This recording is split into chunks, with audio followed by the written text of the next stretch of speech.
Hello, नमस्ते। नमस्ते सभी को। मैं दीप्ति शर्मा आप सबके सामने एक बार फिर हाजिर हूँ व्याकरण के कुछ जानकारी लेकर। सुनिएगा। ब्राह्मी लिपि से उत्पन्न लगभग सभी लिपियों में प्रयुक्त एक चिन्ह होता है जिसे व्यंजन के बाद लगाया जाता है, और जिस भी व्यंजन के बाद यह चिन्ह लगा होता है उस व्यंजन में छिपा हुआ अ समाप्त हो जाता है। ये तो पता ही है कि हर व्यंजन में अ होता है। क में अगर हलंत लगा दिया जाए तो उसका अ छिप जाता है। तो जिस भी व्यंजन में यह चिन्ह लगा दिया जाता है तो उसका अ समाप्त हो जाता है। विभिन्न भाषाओं लिपियों में इसके अलग अलग नाम हैं।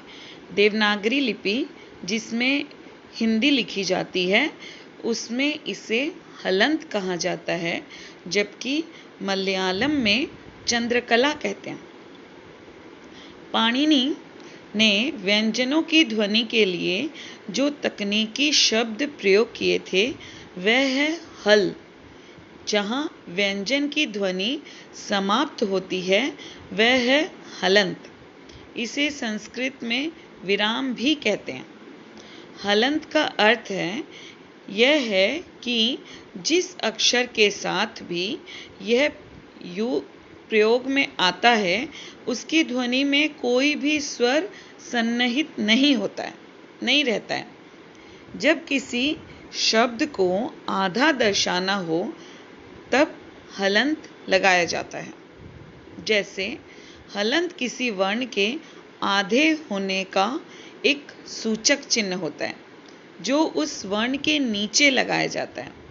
स्वर रहित व्यंजन वर्ण जो किसी शब्द के अंत में लगाया जाता है, व्यंजन का अर्थ कोई भी हो, सघोष या अघोष ध्वनि है, अथवा क से ह तक के वर्ण जिन्हें स्वर की सहायता बिना स्वतंत्र रूप से उच्चारित करना बेहद कठिन है।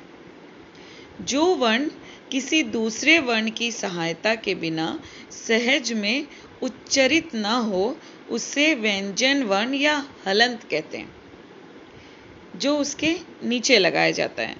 जब इनके साथ किसी स्वर का मेल हो जाता है तो हलंत का चिन्ह हट जाता है तथा इनके साथ स्वरों की मात्रा का संयोग हो जाता है।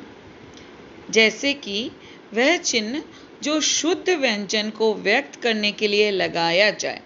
उदाहरण स्वरूप कदाचित, कदाचित, क पूरा, द में आ की मात्रा, च में छोटी ई की मात्रा पर त के नीचे हलंत। कदाचित के अंत में हलंत चिन्ह आता है।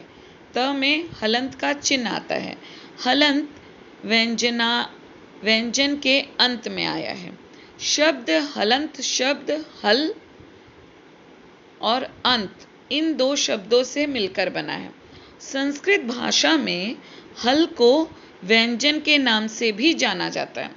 अतः वे शब्द हलंत कहलाते हैं जिनके अंत में व्यंजन होते हैं, जैसे राजन, भवत, दिर आदि।